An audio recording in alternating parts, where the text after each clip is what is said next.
Hello एमर्स, एक बार पुनः हम लोग आ गए हैं एक नए एनर्जी, एक नए ऊर्जा के साथ एक नए टॉपिक को शुरू करने के लिए। नया टॉपिक कहिए या नया सब्जेक्ट कहिए, नया क्लास भी कर सकते हैं आप। तो आज से हम स्टार्ट कर रहे हैं क्लास 12th की फ़िज़िक्स को। और मेनली क्लास 12th की फ़िज़िक्स को हम स्टार्ट करेंगे और स्टार्ट करने के बाद चलाएंगे नहीं, उसको दौड़ाते हुए निकलेंगे। बिकॉज हमारा जो कॉन्सेप्ट है लगभग क्लियर है अपने आप को लेके कि हमारे पास ये कैपेबिलिटी है कि हम जल्द से जल्द चीज़ों को आसानी से समझ सकते हैं। और इसी कैपेबिलिटी को अपने विश्वास के अंदर भरते हुए हम चैप्टर की स्टार्टिंग करेंगे। दैट मीन्स पूरे होल फिज़िक्स को स्टार्ट कर रहे होंगे आज की क्लास से। ठीक है, आज से आगे की क्लासेस के अंदर हम लोग फिज़िक्स को चला रहे होंगे, लेकिन उस तरीके से नहीं जिस तरीके से बाकी लोग सोचते हैं। अपने सोच को, अपने थिंकिंग को एक लेवल अप ले जाते हुए हम चीज़ों को देख रहे होंगे। क्योंकि हमारे पास, चूँकि हम लोगों ने 11th में बड़ा अच्छा ही काम किया हुआ है और उस काम को अब हमको क्या करना है, सोचना नहीं है, अब उसको अप्लाई करना है। क्योंकि हमने जो सोच विकसित की है क्लास 11th के अंदर, अब उसे यूज करने का, अप्लाई करने का वक्त आ चुका है। ठीक है, अब आप दौड़ने के काबिल हो चुके हैं। तो इसी उम्मीद के साथ हम इस फिज़िक्स को स्टार्ट करेंगे और इस तरीके से स्टार्ट करेंगे कि ज़्यादा से ज़्यादा चीज़ों को एक साथ कवर करने की कोशिश करेंगे। ठीक है, बिकॉज अभी जो है ऐसा नहीं है कि, देखिए ऐसा भी है कि हमारे पास अगर हम स्लो मोशन में भी चले तो भी हम चीज़ों को कवर करेंगे, वही चीज़ें कवर करेंगे। लेकिन अगर हम थोड़ा सा फास्ट चलेंगे तो हमारे ऊपर प्रेशर थोड़ा आएगा, बट हम आसानी से चीज़ों को जल्दी कवर कर सकते हैं। बट क्योंकि देखिए, हम स्लो चलें या फास्ट चलें, पढ़ेंगे वही, ले देखिए पढ़ना वही है। तो उससे बेटर है कि हम चीज़ें जल्दी रिकॉग्नाइज करें, क्योंकि अभी हम कैपेबल हो चुके हैं। अभी एकदम छोटे बच्चे नहीं हैं कि हम क्या करेंगे, स्लो मोशन में चलेंगे। ठीक है, तो इसी उम्मीद के साथ कि आप पूरे विश्वास के साथ हमारे साथ कदम से कदम मिलाते हुए आगे बढ़ेंगे। और मेरी भी मतलब मेरा जो कॉन्फिडेंस है इस चीज़ को लेके, क्योंकि मैंने भी एक नई सोच रखी है इस पूरे सीरीज़ के लिए, फिज़िक्स की सीरीज़ के लिए। तो आप जो है मेरा साहस ज़रूर बढ़ाएंगे। और इसी उम्मीद के साथ चलिए स्टार्ट करते हैं हम लोग फिज़िक्स को 12th की। तो मेनली अगर हम बात करें फिज़िक्स की, फिज़िक्स तो सभी लोग जानते हैं फिज़िक्स क्या है।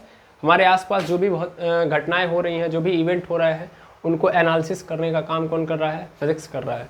मेनली जो भी चीज़ें हो रही हैं एनर्जी के पर्पज़ से, या एनर्जी आ रही है तो एनर्जी के आने से जो भी इवेंट क्रिएट हो रहा है, तो वो क्यों हो रहा है, कैसे हो रहा है, उसका जो कारण है वो बताती है फिज़िक्स।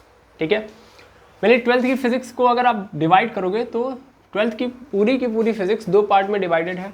फर्स्ट पार्ट है, अगर मैं देखूँ तो इलेक्ट्रिसिटी, फर्स्ट पार्ट इलेक्ट्रिसिटी, और सेकंड पार्ट है लाइट। इसके अलावा भी आपको एटॉमिक लेवल पे या न्यूक्लियर फिज़िक्स भी है, तो वो एक अलग पोर्शन है। बट मोटी मोटा अगर मैं डिवाइड करूँ तो दो पार्ट में आप देख रहे होगे पूरे फिज़िक्स को, एक है इलेक्ट्रिसिटी, सेकेंड है लाइट। ठीक है, अब हमें क्या पढ़ना है, तो हमें सबसे पहले इलेक्ट्रिसिटी पढ़ना है, जैसा कि सभी लोग पढ़ते हैं। तो हम सबसे पहले इलेक्ट्रिसिटी पढ़ेंगे, उसके बाद जाके हम लाइट पढ़ेंगे। ठीक है, तो सबसे पहले हम स्टार्ट करेंगे इलेक्ट्रिसिटी। ठीक है, अब इलेक्ट्रिसिटी क्या, अच्छा थोड़ा सा यहीं से डिवाइड कर लेते हैं। इलेक्ट्रिसिटी की बात करें तो इलेक्ट्रिसिटी भी हमारे पास दो पोर्शन में डिवाइडेड नज़र आएगी। दो पोर्शन मतलब एक तो इलेक्ट्रोस्टैटिक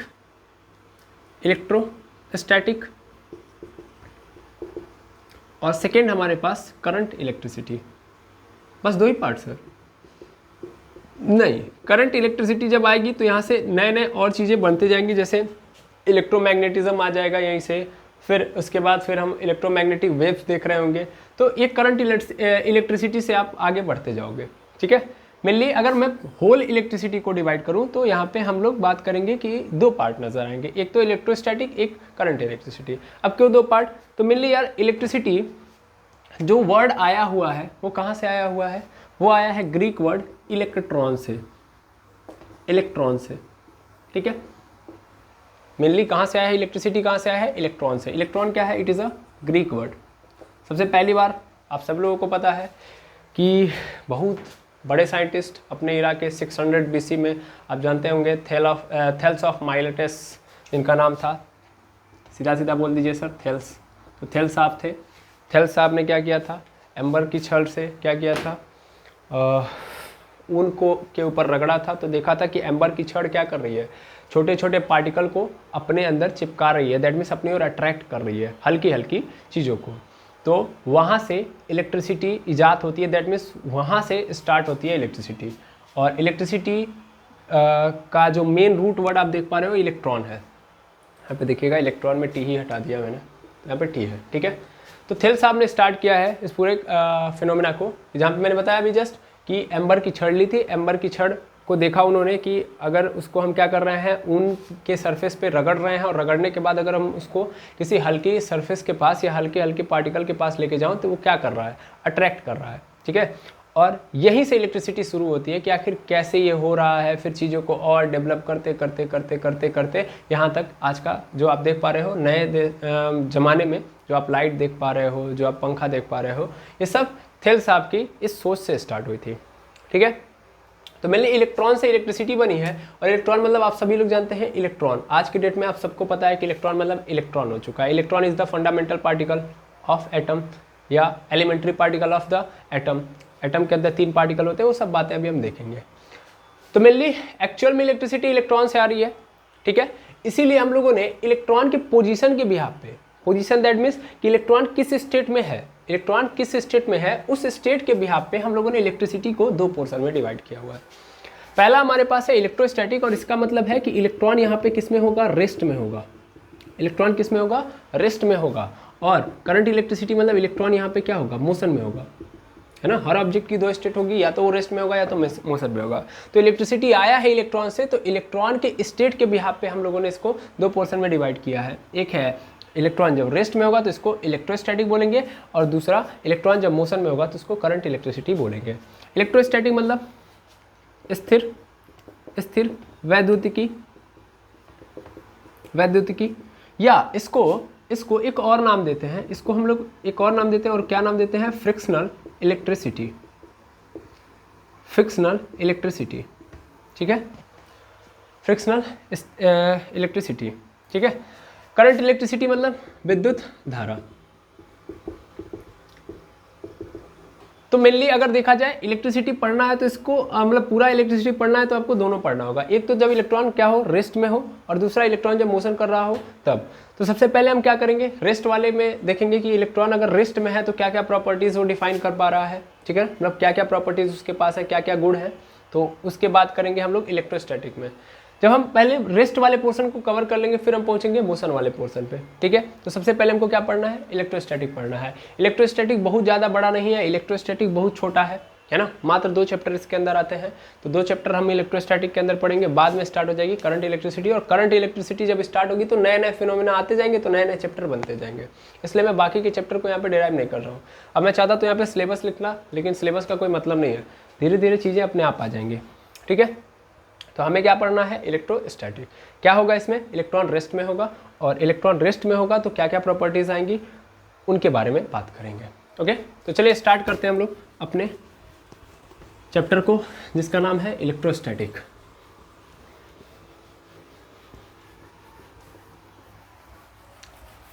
क्योंकि यहाँ पे सबसे बड़ी प्रॉब्लम मिटाना है, तो इसलिए हम ज़्यादा प्रयास करेंगे कि मिटाना ना पड़े और लिखना भी ज़्यादा ना पड़े, ठीक है। तो हेडिंग आज का है इलेक्ट्रोस्टैटिक। मेनली इलेक्ट्रोस्टैटिक की कहानी स्टार्ट होती है थेल्स साहब से। तो सबसे पहले नंबर पे हमारे पास कौन आएंगे, थेल्स साहब। 600 BC में क्या हुआ था, तो मेनली कौन सी छड़ थी, तो मेनली आप सभी लोग जानते हैं एम्बर की एक छड़ थी, एम्बर की एक रॉड थी, ठीक है ना। उसको उन्होंने क्या किया था, वूलन क्लॉथ पे क्या किया था, रगड़ा था, ठीक है ना। मेनली तो जब रगड़ा था तो उन्होंने क्या ऑब्जर्व किया था कि भैया ये छोटे छोटे पार्टिकल्स को क्या कर रही है, अट्रैक्ट कर रही है अपनी ओर, ठीक है। वहाँ से उनके माइंड में ये चीज़ें चली कि आखिर ऐसा क्यों हुआ, ठीक है। और वहीं से एम्बर, चूँकि एम्बर को एम्बर को ग्रीक में किस नाम से बुलाया जाता था, इलेक्ट्रॉन। किस नाम से, इलेक्ट्रॉन के नाम से बुलाया जाता था। एम्बर को इलेक्ट्रॉन के नाम से ग्रीक में बुलाया जाता था। तो वहीं से चीज़ें बढ़ती गई, समझ पा रहे हैं, वहीं से चीज़ें बढ़ती गई। मेनली अगर आप एम्बर की बात करोगे तो एम्बर आपको कैसा दिखाई देगा, येलो दिखाई देगा। कैसा दिखाई देता है, येलो, जेली टाइप में होता है, जेली टाइप में होता है। ये कहाँ आपको ज़्यादातर बाल्टर सी वगैरह, अब जानते हैं बाल्टर सी एक समुद्र है, ठीक है ना। तो बाल्टर सी के सोर्स में आपको ये दिखाई देता है, ठीक है, मिली वहाँ पे आपको एम्बर दिखाई देगा। ठीक, तो इस एम्बर से शुरुआत होती है इलेक्ट्रॉन की, और इलेक्ट्रॉन से आगे की कहानी इलेक्ट्रिसिटी में कन्वर्ट होती है। एक और मैं सीरीज़ लेके आऊँगा जहाँ पे इलेक्ट्रिसिटी कैसे कैसे पैदा होती है, दैट मीन्स कहाँ मतलब कैसे हम लोग इस एम्बर की छड़ से स्टार्ट करते हैं और कैसे हम लोग बल्ब तक पहुँचते हैं, तो वो कहानी मैं बाद में बताऊँगा, क्योंकि वो कहानी हमारे सिलेबस से लेना मतलब सिलेबस से रिलेटेड नहीं है। हमारे लिए इम्पॉर्टेंट है प्रॉपर्टीज़ को डिफाइन करना, ये ज़रूरी नहीं कि इसकी डिस्कवरी कैसे हुई। ठीक है, फिर भी हम लोग बेसिक्स को पकड़ते हुए ही आगे बढ़ेंगे। ओके, अब मेनली यहाँ से ये देखा गया, देखिए इस एम्बर वाले कहानी से ये स्टार्ट हुआ कि भैया कोई भी पदार्थ है, कोई भी पदार्थ है। देखिए यहाँ पे क्या किया गया था, यहाँ पे एम्बर लिया गया था और एम्बर के साथ क्या क्या कनेक्ट करा दिया गया था, प्लस किया गया था वुलन क्लॉथ, वुलन क्लॉथ। ठीक है, वुलन क्लॉथ, वुलन क्लॉथ यानी ऊनी कपड़े पे रगड़ा गया था तो हो गया। मिली यहाँ से एक टर्मिनोलॉजी सेट हुई और कई सारे ऐसे पदार्थ या कई सारे ऐसे ऑब्जेक्ट आए जिनको रगड़ने के बाद उनके पास ये प्रॉपर्टी देखी गई कि भैया वो क्या कर रहे हैं, वो छोटे छोटे पार्टिकल को अपनी ओर क्या करने लगे रहे हैं, अट्रैक्ट करने लग रहे हैं। जैसे आप आगे जाके देखोगे तो ग्लास की रॉड मिलेगी और उसके साथ सिल्क का कपड़ा, मतलब ग्लास की रॉड को सिल्क के साथ अगर हम रगड़ रहे हैं तो भी हमको नजर आएगा। समझ पा रहे हैं? तो बहुत सारे आपको नजर आएंगे। एम्बर की छड़ को अगर आप वुलन क्लॉथ या बिल्ली की खाल पे भी रगड़ोगे तो भी आपको ये फिनोमिना देखने के लिए मिलेगा। तो थेल साहब वहाँ पे रुके थोड़ी ना था, थेल साहब ने देखा कि एम्बर के साथ ऐसा हो रहा है तो क्या सिर्फ एम्बर के साथ हो रहा है, तो उन्होंने कई सारे ऑब्जेक्ट ढूंढे जिनके अंदर उन्होंने ये देखा। समझ पा रहे हैं?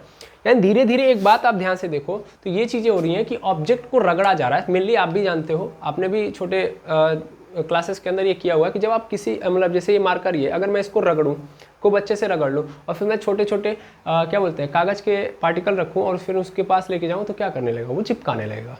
समझ पा रहे हैं? तो ये एक प्रॉपर्टी बन गई। मतलब मेनली देखा गया कि पहले शुरुआत में तो गिने चुने आपको नजर आ रहे थे कि इनको रगड़ूंगा तो ये हो जा रहा है। समझ पा रहे हैं? गिने रगड़ूंगा और फिर ये क्या करने लगेंगे, छोटे हल्के वेट को अपने अंदर चिपकाने लगेंगे। बाद में देखा गया कि ज़्यादातर ऑब्जेक्ट ऐसा कर रहे हैं, मतलब किसी भी ऑब्जेक्ट को, लगभग ऑब्जेक्ट्स को आप रगड़ोगे यानी रब करोगे और रब करने के बाद उनको हल्के पार्टिकल के पास लेके जाओगे, नज़दीक लेके जाओगे तो क्या करेंगे, वो उनको अपनी ओर अट्रैक्ट करेंगे। समझ पा रहे हैं? तो आगे जाके ये देखा गया कि एक्चुअल में ये जो नज़र आ रहा है 600 BC के अंदर एक्चुअल में सिर्फ ये 600 BC के अंदर नहीं था, मतलब ये सिर्फ और सिर्फ एम्बर के अंदर नहीं था, एक्चुअल में हर पदार्थ के पास है ये गुण। कैसा गुण कि भैया अगर हम उसको रब करेंगे, रगड़ेंगे तो वो क्या करेगा, वो अट्रैक्ट करने लगेगा हल्के हल्के पार्टिकल को। समझ पा रहे हैं? तो इससे ये नज़र आया कि भैया कोई भी पदार्थ है उसके पास ये प्रॉपर्टी है। समझ पा रहे हैं कि वो जब क्या करोगे, उसको रगड़ोगे तो वो क्या करने लगेगा, किसी पदार्थ को या किसी हल्के पदार्थ को, लाइट वेट वाले ऑब्जेक्ट को अपनी ओर अट्रैक्ट करने लगेगा। आया समझ में? यानी बाद में ये निष्कर्ष निकाल लिया गया कि ऑब्जेक्ट की प्रॉपर्टी है, ऑब्जेक्ट की प्रॉपर्टी। अच्छा, प्रॉपर्टी मतलब गुण होता है। अब ये कैसा गुण है? गुण तो दो तरीके से इससे होते हैं ना, एक तो दिखाई देने वाला गुण, जैसे मैं पढ़ा रहा हूँ आपको, सपोज कर लीजिए, तो ये पढ़ाने वाला मेरे अंदर गुण है और ये दिख रहा है। समझ पा रहे हैं? अब कुछ ऐसे भी बच्चे हैं जो पढ़ा नहीं रहे हैं, देखिए मेरी तरह और भी बच्चे हैं जो पढ़ा नहीं रहे हैं। समझ पा रहे हैं? लेकिन उनके अंदर ये प्रॉपर्टी है। अब वो उनके अंदर ये क्या है, छुपी हुई प्रॉपर्टी है। जब उनको मौका मिलता है तो बहुत बेहतर ढंग से समझाते हैं, बट वो रेगुलरली पढ़ाने में इंटरेस्टेड नहीं है, लेकिन उनके अंदर ये प्रॉपर्टी है। समझ पा रहे हैं? ऐसे मैं बता रहा हूँ, मेरे कहने का सीधा सीधा मोटिव ये है कि कुछ लोगों के अंदर जो प्रॉपर्टी होती है दिखाई देती है और कुछ प्रॉपर्टी ऐसी होती है जो दिखाई नहीं देती है लेकिन वो होती है। समझ पा रहे हैं? हमारे अंदर अच्छाइयाँ भी हैं, बुराइयाँ भी हैं। तो अब हमारे अंदर कुछ अच्छाइयाँ दिखाई देती हैं, कुछ अच्छाइयाँ हमारे अंदर हैं जो किसी को दिखाई नहीं देती है ना। हम इसीलिए तो परेशान है कि हम इनके साथ अच्छा कर रहे हैं फिर भी वो हमारे साथ अच्छा नहीं कर रहे हैं, है कि नहीं? हम उनके लिए ऐसा सोच रहे हैं, वो हमारे सब्जेक्ट मतलब हमारे लिए ऐसा नहीं सोच रहे हैं। तो क्यों नहीं सोच पा रहे? क्योंकि वो आपके अंदर की अच्छाइयाँ नहीं देख पा रहे। तो वो अच्छाइयाँ क्या है, छुपी हुई है। मिली यहाँ पे भी कहानी यही है। ऑब्जेक्ट की ये जो प्रॉपर्टी है कि किसी छोटे छोटे पार्टिकल को कि जब हम उसको रगड़ें तो फिर तब वो प्रॉपर्टी आए और वो किसी को अट्रैक्ट करे। तो क्या ये दिखाई दे रही है? नहीं। एक्चुअल में तब इसको हम लोग क्या बोलते हैं, इंट्रिंसिक प्रॉपर्टी बोलते हैं, इंट्रिंसिक प्रॉपर्टी बोलते हैं। ठीक है ना? मैं इसको सीधा बोलूं, आंतरिक गुण है ये भाई, क्योंकि डायरेक्ट दिखाई नहीं देगा। जब तक रगड़ोगे नहीं, ये मार्कर है तो ये मार्कर छोटे पार्टिकल को वैसे थोड़ी ना कर लेगा। ऐसे ही जैसे एम्बर है, एम्बर तुरंत थोड़ी ना छोटे छोटे पार्टिकल को चिपका लेगी, नहीं। एक्चुअल में जब क्या करोगे, रगड़ोगे, जब रगड़ोगे तब जाके आएगी प्रॉपर्टी। दैट मीन्स कुछ करने पे वो गुण आता है। जैसे उस बच्चे को मौका जब मिलेगा तभी वो अच्छा पढ़ा के दिखाएगा। यानी तभी वो अपने गुण को प्रदर्शित करेगा। तो ये प्रॉपर्टी है बट दिखाई नहीं देती है, करना पड़ता है कुछ, ठीक है। तो ऑब्जेक्ट की इंटरेस्टिंग प्रॉपर्टी है ये भैया, और इस प्रॉपर्टी को नाम दिया गया चार्ज, ठीक है। तो व्हाट इज चार्ज? तो charge is a property of an object, ठीक है। इंटरेस्टिंग प्रॉपर्टी है, क्लियर है। कैसे आता है भैया? जब आप रगड़ते हो, इसीलिए हम लोग इलेक्ट्रोस्टैटिक को एक और नाम देते हैं फ्रिक्शनल इलेक्ट्रोस्टैटिक या फ्रिक्शनल इलेक्ट्रिसिटी, ठीक है। आई होप समझ में आ रहा होगा। तो ऑब्जेक्ट की ये जो प्रॉपर्टी है चार्ज, इसी के बारे में पढ़ना है, ठीक है। अब ये चार्ज क्या होगा? ये चार्ज जब रुका रहेगा तो क्या कैसा बिहेव करेगा, उसी के बारे में समझना है। अब ये चार्ज है क्या, मतलब मेनली अगर बात की जाए, अभी तो हम लोगों ने समझा कि इस प्रॉपर्टी का नाम रख दिया, अभी मैंने बोल दिया कि चार्ज रुका रहे, तो हम ये समझा रहे हैं कि यार चार्ज कोई है, जैसे एक ऑब्जेक्ट है उसी तरीके से ये भी कुछ है, केवल गुण नहीं है, ये कुछ तो है। तो अब चार्ज है क्या? मेनली अगर हम बात करें चार्ज की, तो चार्ज क्या है? तो एक्चुअल में चार्ज कुछ और नहीं है, ये हमारे ऑब्जेक्ट के अंदर जो एटम है उनकी बात कर रहा है, उनके अंदर भी जो इलेक्ट्रॉन प्रोटॉन है उनकी बात कर रहा है। तो मैं एक बेसिक संरचना पहले बताऊंगा। देखिए आज की क्लास थोड़ी सी लंबी इसीलिए जाएगी क्योंकि इसमें बेसिक्स ज़्यादा है, समझ पा रहे हैं। बहुत छोटे छोटे पॉइंट्स को हम पकड़ते हुए जाएंगे, ऐसा बिल्कुल मत सोचिएगा कि हम फटाफट निकल लेंगे, नहीं, छोटे छोटे पॉइंट्स को कनेक्ट करते हुए जब हम आगे बढ़ेंगे तब आपको ज़्यादा मजा आएगा। ऐसा हल्का सा भी आप फील मत करिएगा कि मैं आपको कोई भी ऐसा पॉइंट छोड़ूंगा, फास्ट चलूंगा ये ज़रूर है, लेकिन कोई भी पॉइंट छोड़ूंगा नहीं।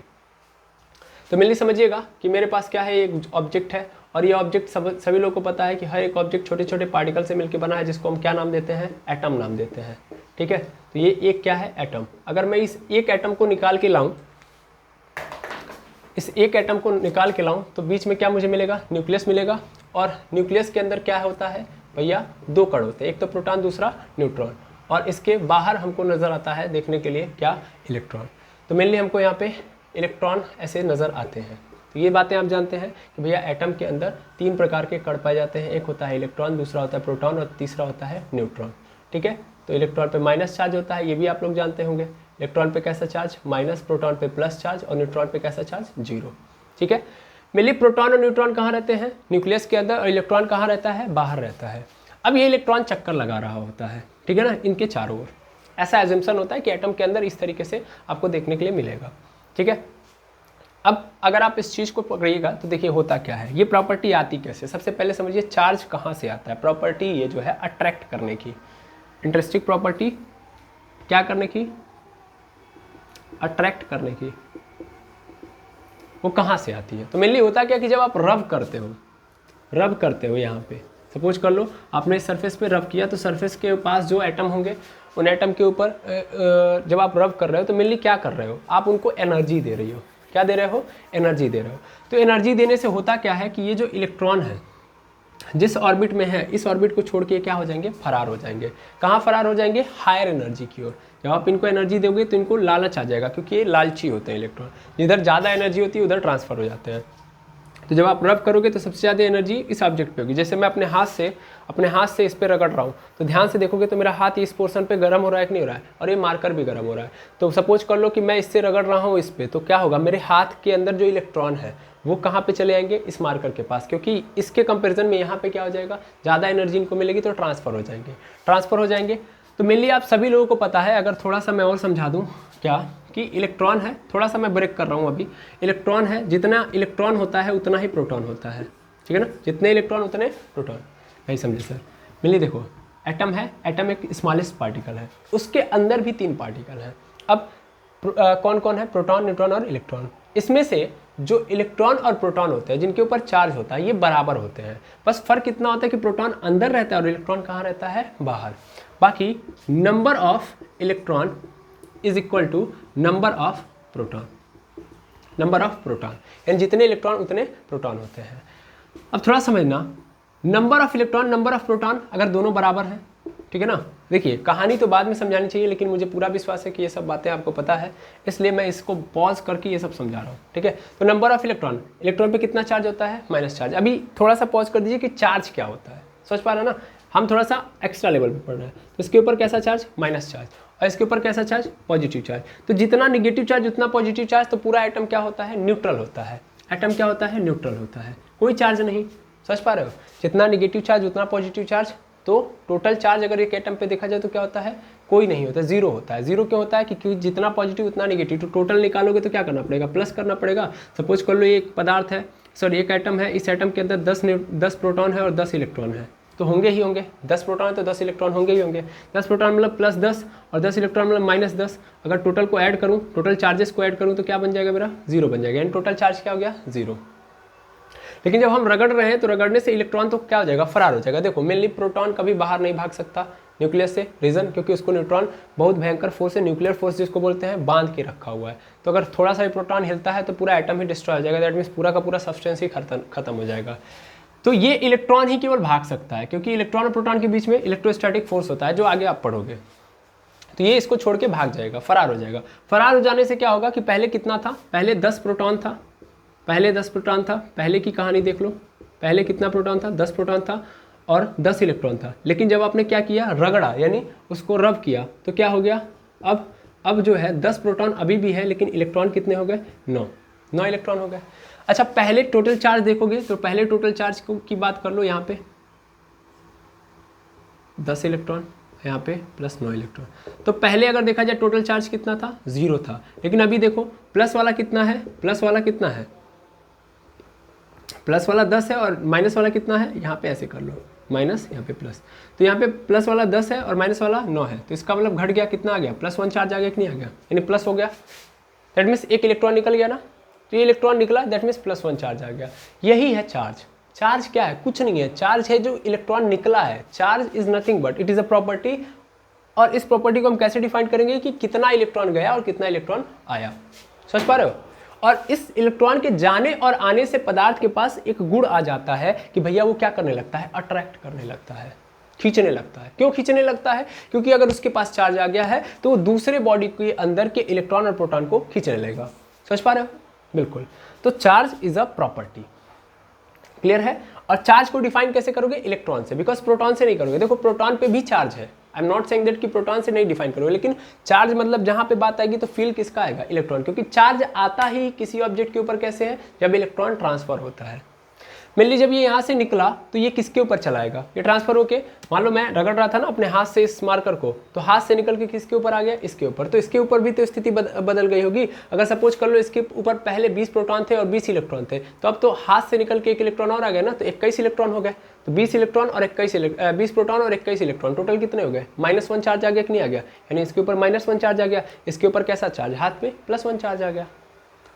अब ये दोनों के पास प्रॉपर्टी है कि एक दूसरे को क्या करने लगेंगे, अट्रैक्ट करने लगेंगे, समझ पा रहे हैं। तो हुआ क्या, मेनली क्या हुआ जो मैं समझाना चाह रहा हूँ, मेनली ये समझो कि ये जो चार्जेस का फंडा है वो आया क्यों, बिकॉज ऑफ इलेक्ट्रॉन मूव कर गया।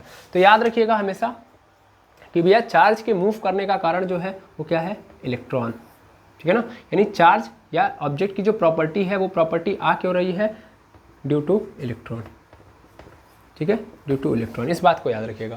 तो चार्ज आता क्यों है, ड्यू टू इलेक्ट्रॉन, या तो इलेक्ट्रॉन निकल जाए या तो आ जाए। मिल अगर निकल जाएगा तो कौन सा चार्ज आएगा, प्लस चार्ज आएगा, और अगर आ जाता है बॉडी के अंदर तो कौन सा चार्ज आएगा, माइनस चार्ज आएगा। ये इतनी बातें आप सभी लोग जानते हैं। अब मैं इसको मिटाऊं, अब आगे बढ़ता हूं मैं।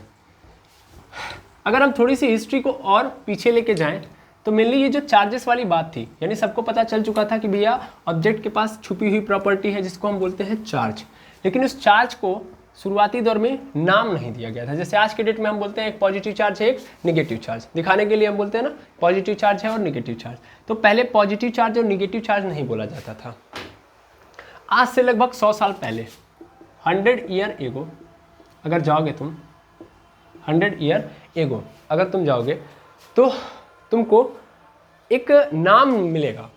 क्या मिलेगा, एक नाम, उसका नाम याद रख लीजिए। बहुत बड़े साइंटिस्ट थे, बड़े साइंटिस्ट क्यों मैं बोल रहा हूँ, क्योंकि उन्होंने एक फिनोमेना दिया था, इसलिए मैं समझा रहा हूँ, ठीक है। 100 ईयर एगो आपको मिलेंगे चार्ल्स डूफे।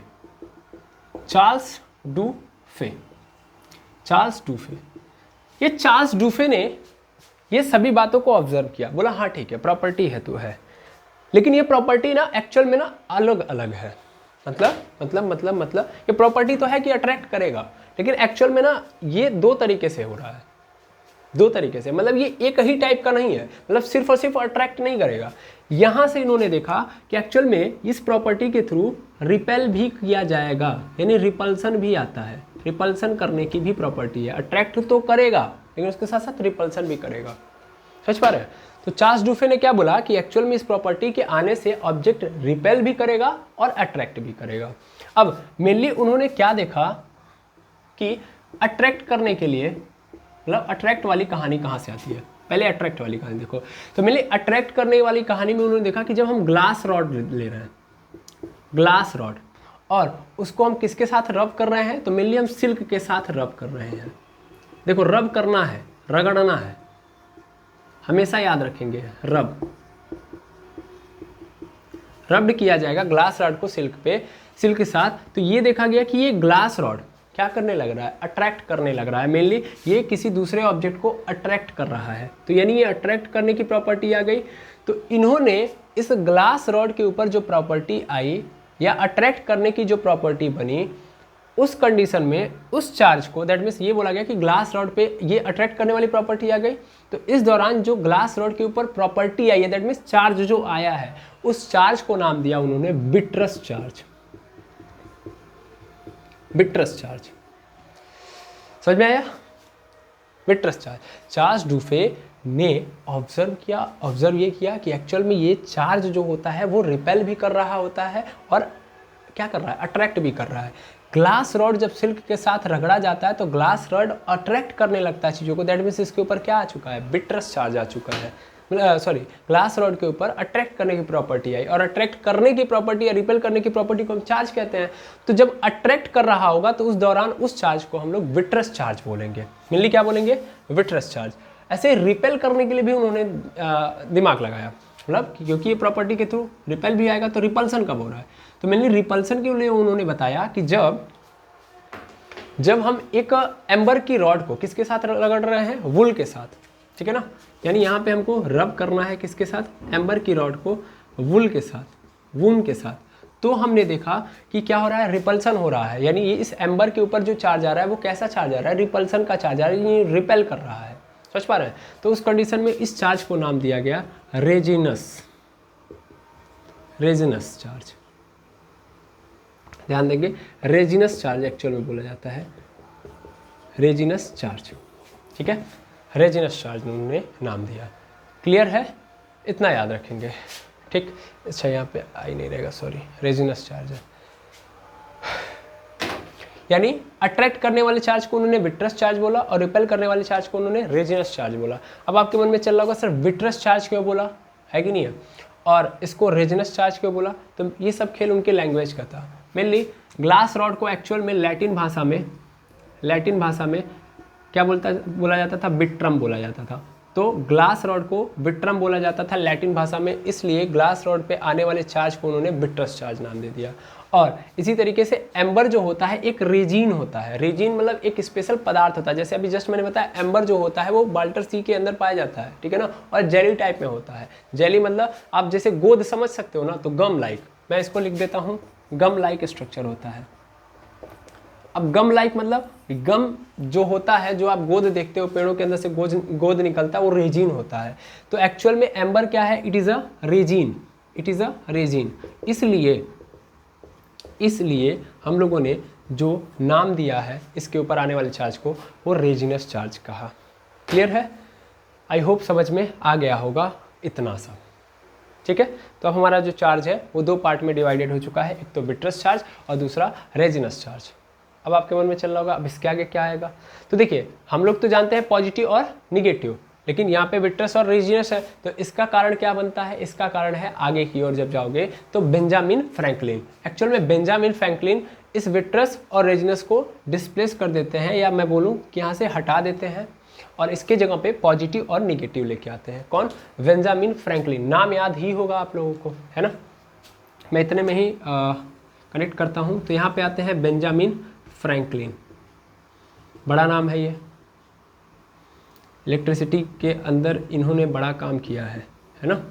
पहली बार लैब के अंदर इलेक्ट्रिसिटी कैसे बनाई जाए, क्योंकि इससे पहले हम लोगों ने आकाशीय बिजली ही केवल देखी थी, पहली बार बिजली को कैसे लैब में बनाना है, लेबोरेटरी में कैसे बनाना है, इसका आइडिया बेंजामिन फ्रैंकलिन ने दिया था। और इन्होंने एक्चुअल में कुरान क्या बोलते हैं, बाइबल को भी चैलेंज किया था, क्योंकि बाइबल का मानना था कि जो बिजली कड़कती है, क्योंकि मेनली बिजली उस समय बादलों में ही पाई जाती थी, और माना जाता था कि ये जो हमारे ईसा मसीह हैं, जो बाइबल था, तो बाइबल के अनुसार जो ईसा मसीह है जब वो गुस्से में आ जाते हैं तो इस कारण बिजली कड़कती है।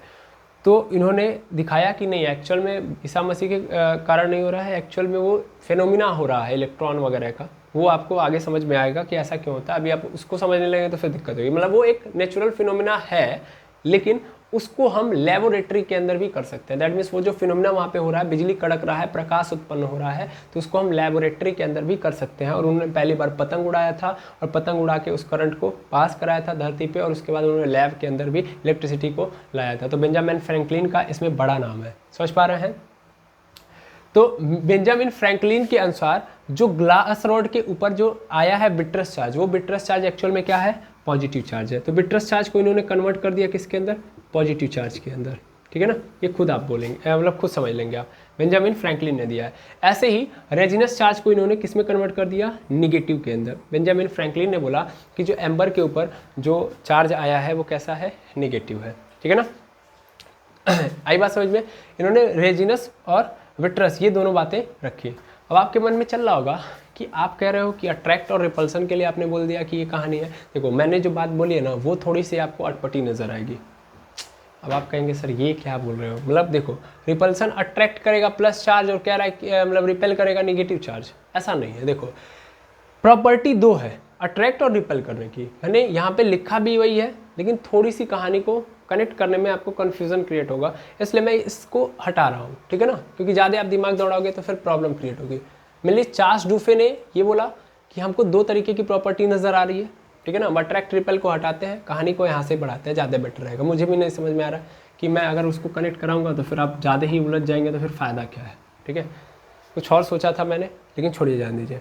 मेनली चार्ल्स डुफे ने ये देखा कि ग्लास रॉड पे जो आ रहा है चार्ज वो अलग है, और एम्बर पे जो आ रहा है चार्ज अलग है। ग्लास रॉड पे आने वाले चार्ज को उन्होंने बिट्रस चार्ज बोला, बाद में बेंजामिन फ्रैंकलिन ने उसको पॉजिटिव बोल दिया, और जो रेजिन वाला चार्ज है उसके बाद उन्होंने उसको किस में कन्वर्ट कर लिया, बेंजामिन फ्रैंकलिन ने निगेटिव चार्ज के अंदर कन्वर्ट कर लिया।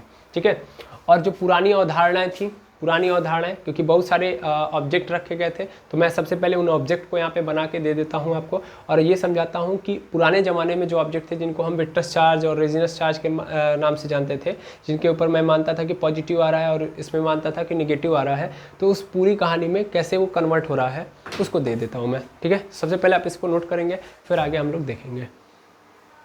जैसा आप देख पा रहे होगे यहाँ पे पेयर रखे गए हैं, एक है ग्लास रॉड, एक है सिल्क क्लॉथ, फिर cat skin, ebonite rod, woollen cloth, amber rod, woollen coat, plastic sheet and woollen carpet and rubber shoes. ये पुराने ज़माने में पेयर्स बनाए गए थे, और इन पेयर्स के थ्रू ये रिप्रेजेंट कराया जाता था कि भैया हम ग्लास रॉड को अगर सिल्क क्लॉथ के साथ रगड़ेंगे तो इनके पास अट्रैक्ट करने की प्रॉपर्टी आ जाएगी, दैट मीन्स चार्ज आ जाएगा इनके ऊपर। अब किसके ऊपर कौन सा चार्ज आएगा, तो मेनली आप ध्यान देंगे इनके ऊपर कैसा चार्ज रहेगा, ग्लास रॉड के ऊपर, मतलब ये इधर वाले जो रखे गए हैं वो सब पॉजिटिव वाले हैं, और इधर वाले क्या हैं, सब निगेटिव हैं। सच पा रहे हैं, तो इधर सब निगेटिव चार्जेस वाले आ गए। क्लियर है, तो ये पुराने ज़माने की थ्योरी थी, इसको आप समझ लेंगे। और आज के डेट में तो पॉजिटिव और निगेटिव का खेल चल रहा है, तो फिर कोई मतलब ज़्यादा दिक्कत क्रिएट नहीं होगा। ठीक है, कोई मतलब नहीं है ज़्यादा समझने का। फिलहाल में ये आप याद रखोगे तो ये रहेगा कि हिस्टोरिकल इवेंट्स आपको पता है कि मेनली क्या हुआ था, कैसे चीज़ें आई थी आज के डेट में। ठीक है ना, तो ये पुराने ज़माने में रिसर्च किए गए थे और वहाँ से ये चीज़ें आई हुई हैं। अब यहाँ से एक बात क्लियर हो रही है कि देखो यार, चार्जेस का डेवलपमेंट हो कैसे रहा है, तो फ्रिक्शन से हो रहा है। मेनली हम रब कर रहे हैं, मतलब हम ग्लास रॉड को सिल्क क्लॉथ के ऊपर डालेंगे, मतलब रगड़ेंगे, रगड़ने से ही पॉजिटिव और नेगेटिव की उत्पत्ति हो रही है, दैट मीन्स चार्जेस आ रहे हैं। समझ पा रहे हैं, तो चार्जेस आएंगे कब, जब हम ग्लास रॉड को सिल्क क्लॉथ के साथ रगड़ेंगे। ठीक, यानी यहाँ से एक चीज़ क्लियर हो रही है कि चार्ज आएगा कब, जब हम रगड़ेंगे। समझ पा रहे हैं, फ्रिक्शन से आ रहा है। तो यहीं से एक थ्योरी निकल के आती है जिसको बोला गया electronic theory of frictional electricity. इसको क्या बोला गया, electronic theory of frictional electricity. इसमें सबसे पहली बात तो ये बोली गई कि एक्चुअल में चार्जेस का डेवलपमेंट होगा कैसे, चार्जेस डेवलप्ड बाई फ्रिक्शन, यानी जो प्रॉपर्टी है, जो छुपी हुई प्रॉपर्टी है, वो कब आएगी? जब हम रगड़ेंगे, ठीक है ना।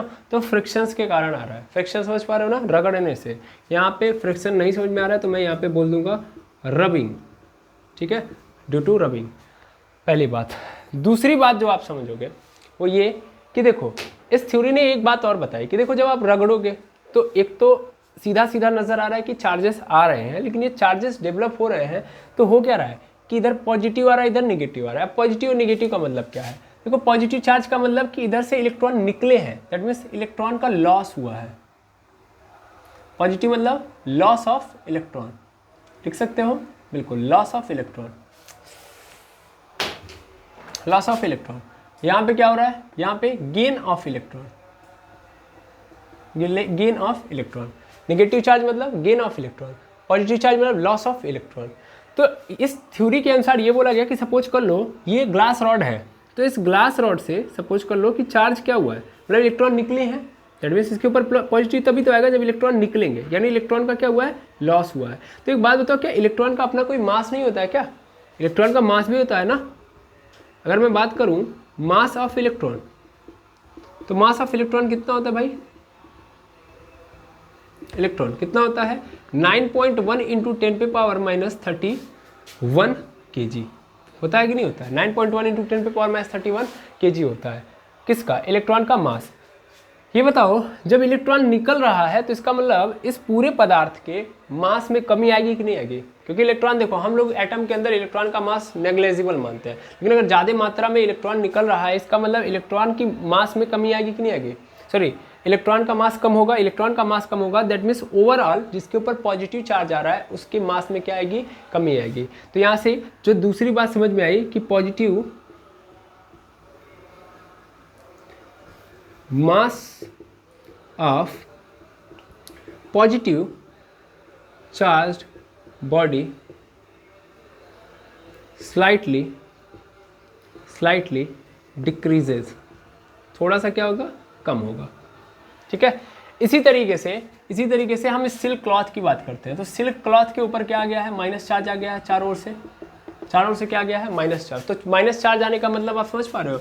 सीधा मतलब ये है कि भैया इलेक्ट्रॉन इसके ऊपर एक्स्ट्रा आए हैं, जैसे कि आप देख पा रहे हो गेन ऑफ इलेक्ट्रॉन, तो इलेक्ट्रॉन आए हैं एक्स्ट्रा। इलेक्ट्रॉन आने का मतलब इलेक्ट्रॉन का मास पूरे सिल्क क्लॉथ के मास में क्या हो जाएगा? ऐड हो जाएगा। दैट मीन्स मैं यहाँ से बोल सकता हूँ कि mass of negatively charged body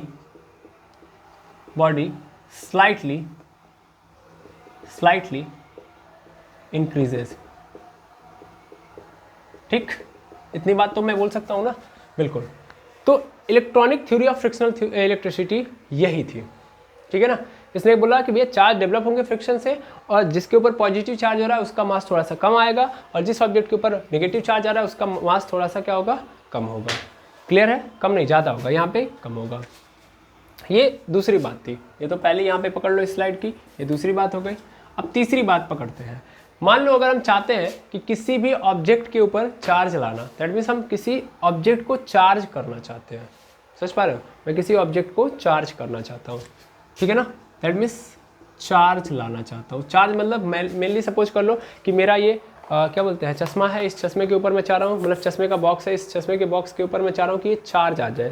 that means इसके पास अभी तो प्रॉपर्टी नहीं है कि किसी को अट्रैक्ट कर पा रहा है, लेकिन ये प्रॉपर्टी अट्रैक्ट करने या रिपेल करने वाली प्रॉपर्टी इसके पास आ जाए, ठीक है। तो अभी हम क्या देखेंगे? चार्जिंग मेथड ऑफ या सीधा सीधा बोलो ना, चार्जिंग मेथड। किसी भी ऑब्जेक्ट को चार्ज करना है तो कितने तरीके हैं? तो बड़ा ही पुराना और बहुत ही सुना तरीका है। आप लोगों ने बहुत पहले ही बचपन में ही सुन लिया होगा, है ना। बहुत बचपन में ही आप लोगों ने सुना होगा कि भैया हम किसी ऑब्जेक्ट को अगर चार्ज करना चाहें तो चार्जिंग बाई कंडक्शन कर सकते हैं, चार्जिंग बाई फ्रिक्शन। ये सबसे पुराना और सबसे बेहतर तरीका माना गया कि भैया किसी चीज़ को चार्ज करना है तो उसके ऊपर उसको रगड़ो। दूसरा तरीका चार्जिंग बाई कंडक्शन, और तीसरा तरीका चार्जिंग बाई इंडक्शन। ठीक है, ये 3 तरीके हैं किसी भी बॉडी को चार्ज करने के लिए। ठीक है, ओरली मैं समझाऊंगा, थोड़ा बहुत इमेजेस दिखा दूंगा तो आपको क्लियर हो जाएगा। मेनली फ्रिक्शन क्या होता है, तो अभी जस्ट आप लोगों ने देखा ये पूरी थ्योरी ही इसी पे चलती आ रही है कि हम किसी भी ऑब्जेक्ट को, जैसे ग्लास रॉड है, सिल्क क्लॉथ है, दोनों क्या थे, डिस्चार्ज थे। क्या इनके ऊपर कोई चार्ज होगा? बिल्कुल नहीं। लेकिन जब हम लोगों ने इन दोनों को आपस में क्या किया, रगड़ा, तो इनके ऊपर क्या आ गया, चार्ज आ गया। ग्लास रॉड के ऊपर पॉजिटिव चार्ज आ गया और सिल्क क्लॉथ के ऊपर निगेटिव चार्ज आ गया। तो क्या हुआ, रगड़ने से ये दोनों के दोनों चार्ज हो गए कि नहीं हो गए?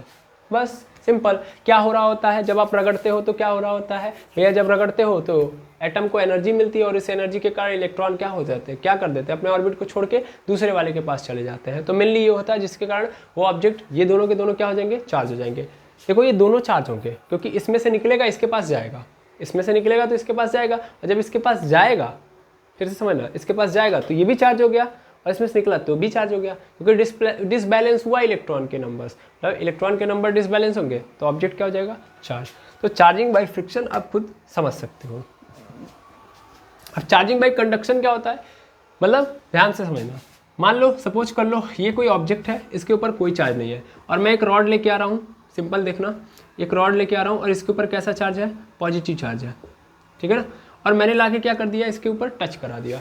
तो टच करा देने से क्या होगा, या सिंपल समझो एक्सेस ऑफ इलेक्ट्रॉन है, ऐसे समझ लो, प्लस चार्ज ले लो या एक्सेस ऑफ इलेक्ट्रॉन, मतलब बहुत ज़्यादा इलेक्ट्रॉन है इसके ऊपर, भरे पड़े हैं इलेक्ट्रॉन।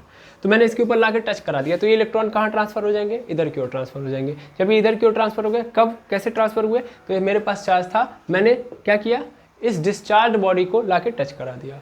तो चार्जिंग बाय कंडक्शन में क्या होता है कि एक चार्ज बॉडी लेके आते हो, एक डिस्चार्ज बॉडी होती है, उस चार्ज बॉडी को उस डिस्चार्ज बॉडी के साथ टच करा देते हैं। तो टच करा देंगे तो फिर वो जो डिस्चार्ज बॉडी है वो भी क्या हो जाती है, चार्ज। तो इसमें क्या करना होता है, सिंपल, एक चार्ज बॉडी पहले से लानी पड़ती है और लाके टच करा देना होता है डिस्चार्ज बॉडी को। तो कंडक्शन भी काम खत्म, यानी कंडक्शन में भी कुछ नया खेला नहीं है।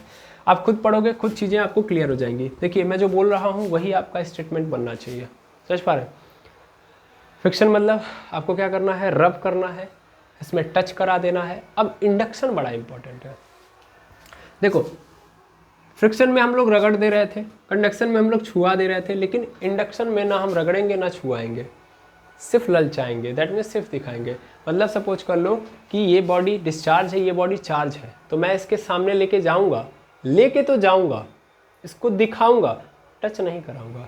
और इस बॉडी को, जो डिस्चार्ज बॉडी है, इसके अंदर के जो व्यवस्था है एटम्स की, क्योंकि सभी एटम्स होंगे, एटम्स के अंदर इलेक्ट्रॉन और प्रोटॉन होंगे, तो वो क्या कर जाएंगे, लालच के कारण इससे अट्रैक्ट होंगे और अट्रैक्ट होने से इनके ऊपर चार्ज आएगा। समझ पा रहे हैं? वो कैसे आएगा थोड़ा ध्यान दीजिएगा, अभी आपको समझ में आ जाएगा। मिली इतने में समझाना स्वाभाविक नहीं है, इसलिए मैं क्या करूँगा, थोड़ा सा यहाँ से मिटाऊँगा, तब तक आप इतना नोट कर लीजिए, क्योंकि एक स्लाइड भरेगा तो तुरंत आप नोट कर लें।